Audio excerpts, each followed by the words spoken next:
Ah, mais ça brasse la gueule, hein, ça. Ouais. C'est pour ça, on va pas traîner.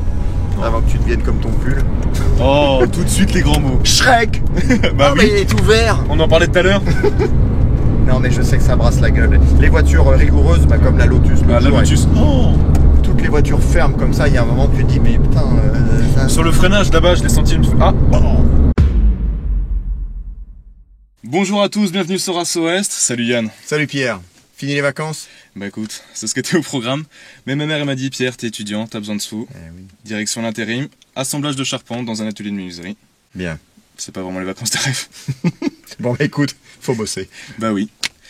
Avant de commencer, on vous propose de réaliser un FAQ, un question-réponse avec Yann Le Jossec. Donc n'hésitez pas à poser toutes vos questions en commentaire et Yann, tu te feras un plaisir d'y répondre dans une vidéo qui sortira à la fin du mois. Avec plaisir. Mais tout de suite, nous continuons notre série de vidéos sur tes véhicules. Et aujourd'hui, nous avons la star de la flotte Pégase, la GT3. Mais est-elle vraiment la star, Yann? Je crois Ah. que c'est vraiment la star, ouais. C'est comme un pot de miel en fait. C'est une voiture qui nous a tous fait rêver, donc on veut tous l'essayer. Donc malgré tout, même si tu débutes un peu le pilotage, t'as envie d'y goûter. Alors nous avons déjà réalisé une vidéo sur cette GT3 lors de son arrivée dans ta flotte. Avec quelques mois de recul, qu'est-ce que tu peux nous en dire? Bah écoute, c'était le retour de la GT3 puisqu'elle avait déjà existé en 997 phase 1. Oui. Et puis là, la GT3 revenait en force avec cette version 3,8 litres. Donc je confirme, c'est en effet une voiture d'abord que tout le monde connaît, que tout le monde veut essayer. On en reparlera en dynamique, c'est loin d'être la voiture la plus facile à appréhender, c'est même la voiture la plus difficile de par son architecture avec son moteur qui est un peu derrière. C'est d'ailleurs pour ça, je le redirai très certainement, c'est d'ailleurs pour ça que dans l'utilisation de cette voiture, elle est un petit peu en marge de la flotte et que pour prendre le volant de cette voiture, il faut un peu montrer patte blanche. Voilà. C'est un contrat moral entre les stagiaires et moi, c'est-à-dire que dans le fonctionnement normal d'un stage, on passe dans toutes les voitures et c'est vraiment mon objectif pour développer le feeling de chacun. Mais malgré tout, cette voiture est quand même un mythe.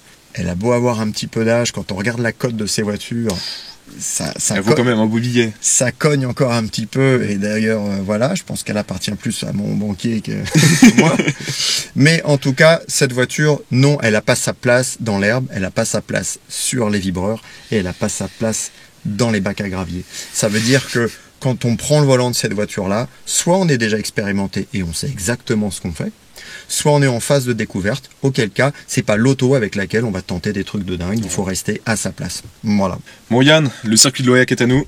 On y va? Ah oui, avec plaisir. Toujours grand plaisir de rouler cette voiture. C'est parti!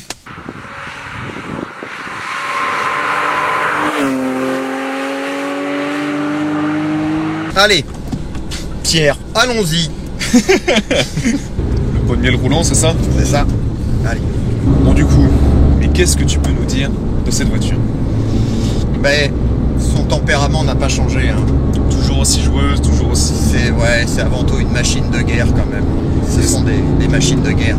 Ouais, c'est sûr. Efficace. Hein. C'est très efficace, c'est très rigoureux. C'est à la fois l'avantage et l'inconvénient dans l'activité. C'est que c'est une voiture qui finalement ne va pas te tolérer quoi que ce soit. Tu sais faire et tu parles la même langue avec elle. Tout va bien se passer. Ça marche. Tu es en phase de recherche, tu découvres un peu, et notamment la glisse. Et là, en effet, il y a trop de choses, il y a vraiment trop de choses à intégrer. Ouais. Même si dans la famille des 911, la 911 est devenue de plus en plus facile à piloter. Avec les assistances? Avec les assistances et puis surtout de par la rigueur des châssis, c'est-à-dire que pour avoir eu il y a très longtemps une 964 dans la flotte, je peux te dire que là c'était du sport. Hein, tu prenais le volant d'une 3,2 litres ou d'une 964, là tu bagarrais. Il y a eu la 993, pareil, un peu plus rigoureux. Et puis il y a eu un vrai changement, et pas que au niveau des moteurs, mais il y a eu un vrai changement dans les comportements quand elle est devenue 996. Elle est devenue plus facile à piloter.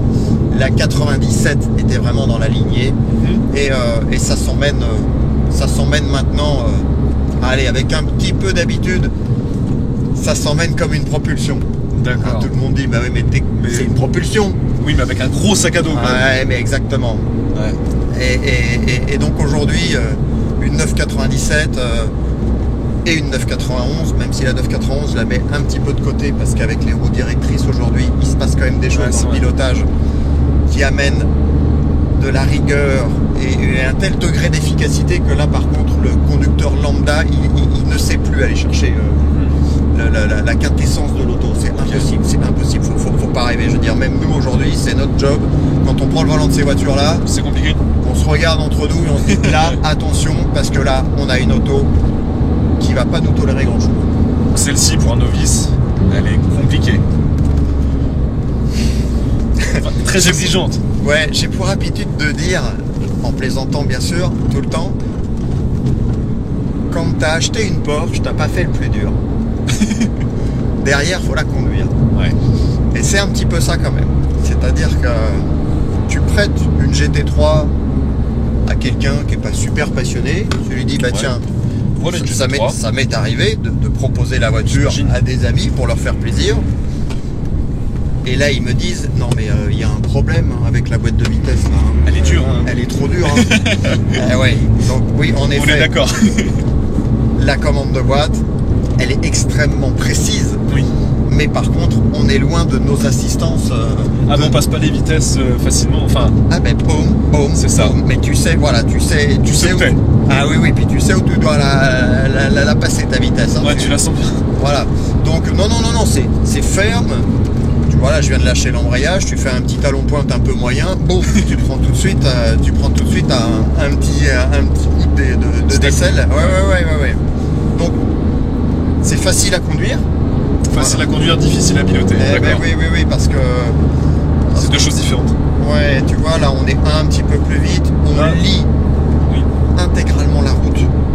Toutes les aspérités, on les lit. Alors ça, c'est lié principalement à la taille de ses pneus aussi. Très large. Ouais, derrière on est en 305 parce que rebelote, hein, on a chaussé de nouveau la voiture avec sa montre d'origine. Alors même si elle a des jantes noires qui sont pas les jantes d'origine de la phase 2. Ce sont la taille des pneus d'origine. Exactement, on a le déport et la dimension des pneus d'origine devant comme derrière.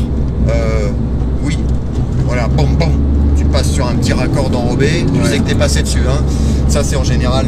Il y a deux choses qui viennent, hein. C'est le premier qui prend le volant et qui dit wow, la direction, le volant. La direction est super, ceci dit. Elle est top, elle est précise, on adore, mais par contre, tu vois, boum. Oui. Non, mais voilà, il n'y a pas de souci, ça réagit. J'adore, c'est top. Mais sur la route tous les jours ou pour un novice, il se dit que, en effet, il faut pas faire n'importe quoi. En général, voilà, c'est les vitesses, c'est dur. La pédale de frein, c'est dur. Oui, il faut s'en occuper. Ben oui, il y a peu d'assistance pour gagner en précision dans le freinage, mais c'est pareil. C'est ça qui est bien. Voiture de sport, hein, c'est marqué dessus. Hein. La GT3, elle n'a pas été conçue pour aller acheter le pain le matin. C'est une voiture qui est... Il y a la place. Alors, si tu veux une baguette chaude, tu la poses juste derrière là. Dans la famille d'ailleurs des 911, c'est une voiture qui n'a pas de place. Non. Assise derrière avec des ceintures. C'est juste de la moquette. Exactement, on a juste l'habillage. Ah. Eh oui. On s'énerve un peu. Eh oui, parce que, je veux dire, le point fort de cette voiture, enfin il y en a plusieurs, hein, mais le point fort de cette voiture, c'est son moteur, c'est l'allonge de son moteur, c'est le son de son moteur. Regarde, 4000, allez, on est en 3, 5, 8, 6000, 7000, 8000, et il n'y a pas un moment où ça faiblit. Il n'y a pas un moment où ça faiblit. Très coupleux. Ouais, c'est coupleux. Alors, la phase 2 est plus coupleuse que la phase 1. Hein, en passant du 3 litres 6 au 3 litres 8, c'est sans doute là d'ailleurs qu'on a gagné le plus en agrément. Ouais. Après, en conduite, foncièrement, alors les puristes vont crier au scandale, mais en conduite, foncièrement, ça ne transcende pas la voiture entre une phase 1, phase 2. Voilà. Sacrilège. Non, mais bien sûr, il y a toujours plein de choses à dire sur les suspensions, le châssis, les évolutions. Mais toi... c'est pas une nouvelle voiture, voilà. C'est pas vrai. Par contre, dans le quotidien, en agrément, tu te retrouves avec un tout petit peu plus, voilà, on est de 2000 à 3000, un tout petit peu plus d'agrément, de couple. Et je le dis, je le répète, le couple sur une voiture, c'est la caractéristique la plus importante dans le quotidien. Vraiment, on évolue toujours dans des phases de coupe. On passe le plus clair de notre temps à 3-4 000 et pas à 7-8 000. Exactement. Je rigole parce que sur une vidéo précédente, j'avais dit qu'on roule au minimum à 130 sur l'autoroute. Oui. Donc certains avaient dit waouh, le gars a pas les mêmes règles que nous. Oui, parce que on va pas faire de politique maintenant, mais au prix que ça coûte, Au mieux se faire plaisir. je vais au moins rouler à 130. Je vous l'accorde. Je ne roulerai pas à 110 sur autoroute. C'est tout. Je ferme la parenthèse. C'était le moment anecdote, remise à 0 des compteurs. Ah, il y en aura plein des compteurs à mettre à 0, mais là en l'occurrence, voilà. Alors, on est donc là tout connecté, rebelote, hein. On est Oui. en train de rouler avec la voiture tout connecté. ESP, tout ça, ESP. Là c'est pareil, hein, sur une GT3 tout connecté. Avant de s'envoyer une dérive, bien, hein. tu auras un début de dérive, mais assez rapidement. On voit Voilà. que la voiture Bon, ne veut la pas. voiture- Ah non, la voiture elle est sous contrôle. Donc là c'est pareil, je le dis, je le répète, hein, celui qui se dit ouais non mais j'étais avec ma Porsche et puis d'un seul coup, bon, elle est partie à l'axel. Soit il a désactivé, soit il a vraiment. Je pense il a l'effort, il a cherché. Je pense qu'il a cherché la petite bête. Ouais. Et il l'a trouvée. Voilà. Non, parce que là, tout se passe relativement bien. Ouais, c'est facile. Et puis voilà, la voiture elle est facile à conduire, rigoureuse. Elle ne va pas te tolérer des petites erreurs, mais par contre facile à emmener. Après, si on augmente le rythme, et là on peut commencer à augmenter le rythme. Allons-y. On place l'auto. Donc là c'est pareil, on est sur une voiture connectée, mais avant que les aides à la conduite posent, il va se passer du temps. Ouais. La force de cette voiture, c'est son freinage. C'est On top. a frôlé les 200 km/h. Ah oui, et puis on n'a pas optimisé là-haut, donc Ouais. c'est plutôt facile, on va dire. Mais du coup, je vais te demander d'optimiser alors. Bah oui, on va enlever ce petit truc là. Allez. Tes connexions. Alors on garde l'ABS hein, malgré tout. Hein. Ok. Voilà, la voiture est. Voilà, tu vois, elle réaccèle, la voiture se place plus facilement. Ah, mais c'est une voiture sportive. Bah oui. Ah, on va mettre la 3 quand même. Alors voilà, si je lève le pied, elle se place. On est sur le sec, on est en 305 derrière. Et Ça glisse. bah là je confirme, hein, ça s'emmène comme une propulsion. Hein, c'est Et le fait d'avoir un moteur justement à l'extrême arrière, tu le sens au quotidien, est-ce que tu le sens justement? Alors au quotidien tu vas pas le sentir. Ouais. Tu vas le sentir avec de la dynamique. Quand tu arrives vite dans un virage comme ça, Ouais. toi un peu fort, tu as un pied sur le frein, là ça va encore. Ça va, ouais. Et si la voiture commence à embarquer, là par contre, ça pose un vrai problème. Puisque tu imagines bien que même avec un pivot léger, on a réussi à placer la voiture. Alors, Que la plus grosse difficulté sur une GT3, enfin sur une Porsche 911, c'est de faire glisser l'arrière.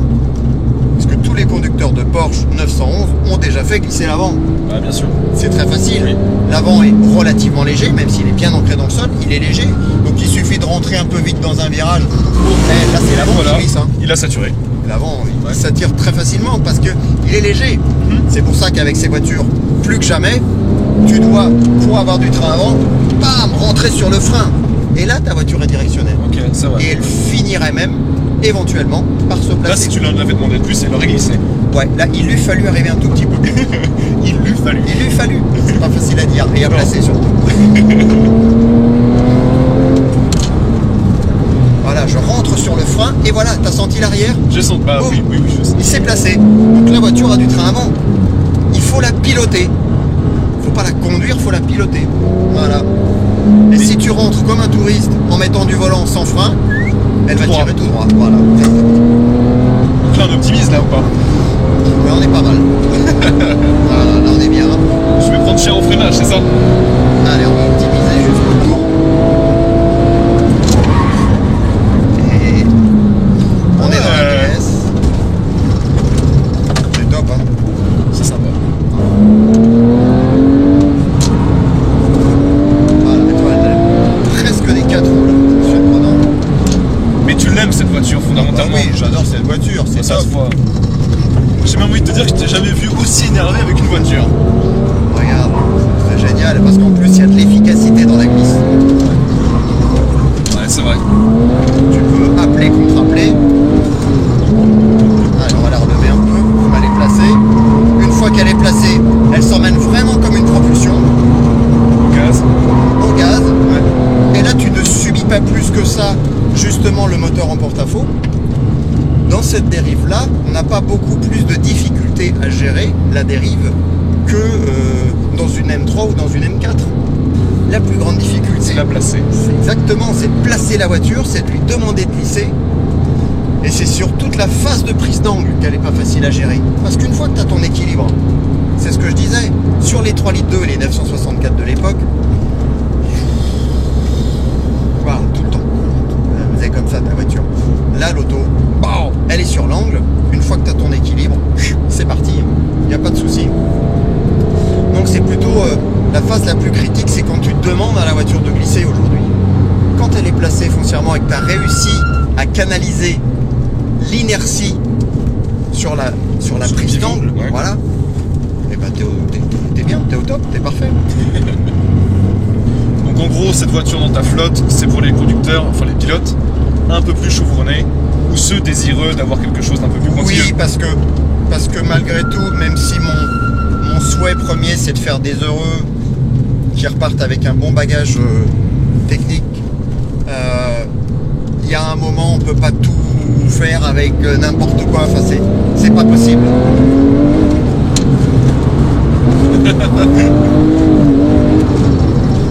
Une voiture comme ça, on se doit de la respecter. Je dis pas qu'il faut pas respecter une M3 ou une M4 ou une Z, Non, sauf que celle-là, peut-être un peu plus humble. alors l'humilité, de toute façon, si t'en as pas, Tu finis là-dedans. ça appellera.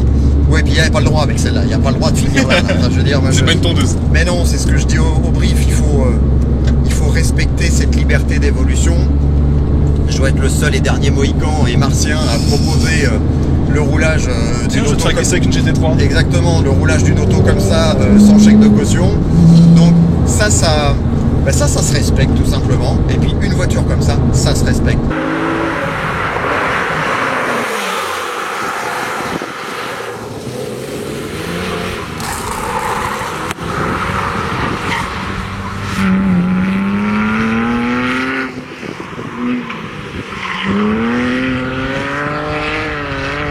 Et on rentre dans l'épingle, je garde le pied sur le frein, je ne perds pas l'avant, la voiture se place, et là elle n'a pas saturé.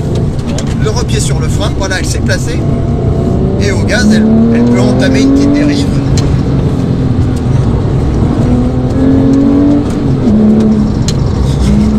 Allez, elle est placée, et c'est parti. Et on glisse, on glisse, on glisse. Et on glisse sur le sec. Sur le sec. Boum. Et les freins. Les freins très efficaces également. Alors, ah bah oui, The référence. Bah oui. Alors Porsche a eu une petite longueur d'avance sur beaucoup en termes de qualité de freinage. Et en effet, Bah, ça se ressent. bah oui, il y a une efficacité. Alors il y a deux choses. Il y a l'efficacité et il y a l'endurance. Et la voiture est très endurante.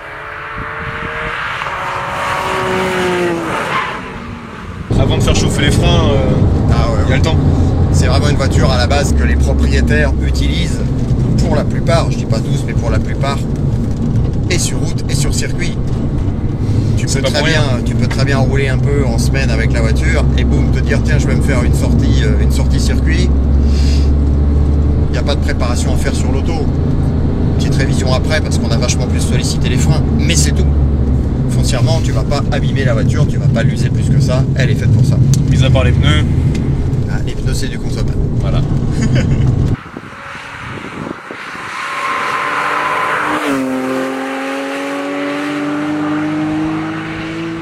Alors Yann, il y a un bouton sport ici, ça sert à quoi? Eh ben tu ouvres des petits clapets. Tu ouvres des petits clapets. Des clapets Alors, miracles.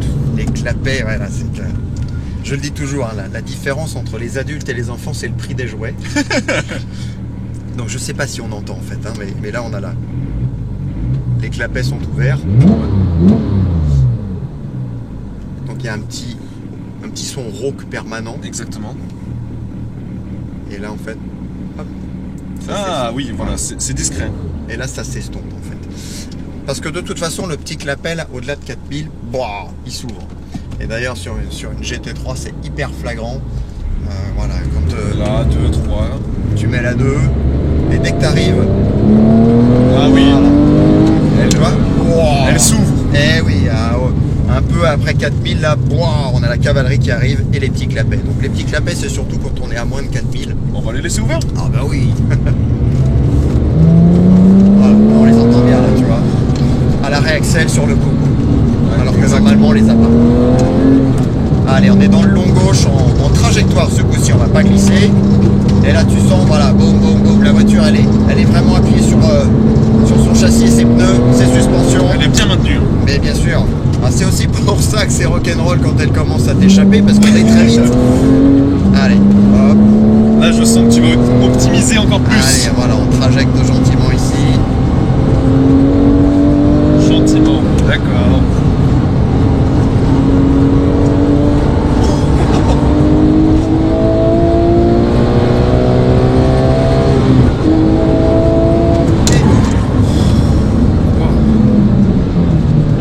Ah oui, c'est efficace. Y a pas à dire. Précis. Et tu peux lui envoyer 10 freinages comme ça, et tu auras les 10 freinages. Moi, tu m'envoies pas 10 freinages comme ça.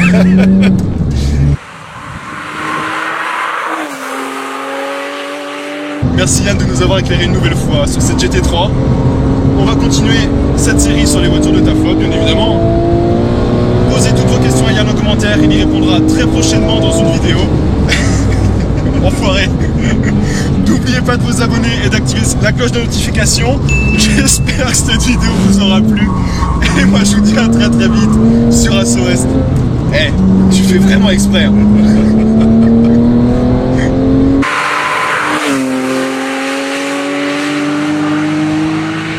Et pourquoi Pourquoi autant de violence? Eh bah écoute, j'ai envie de te dire enfoiré. Hein. Ouais, c'est ça. Fini la menuiserie. Retour. Oh, j'aurais dû faire une belle blague. J'ai dit, bah là, on fait du copeau, là. Attends. À toi. Ah, t'es vraiment chiant. T'as la gerbe? Bah, sors, mon gamin. 2 impulsions.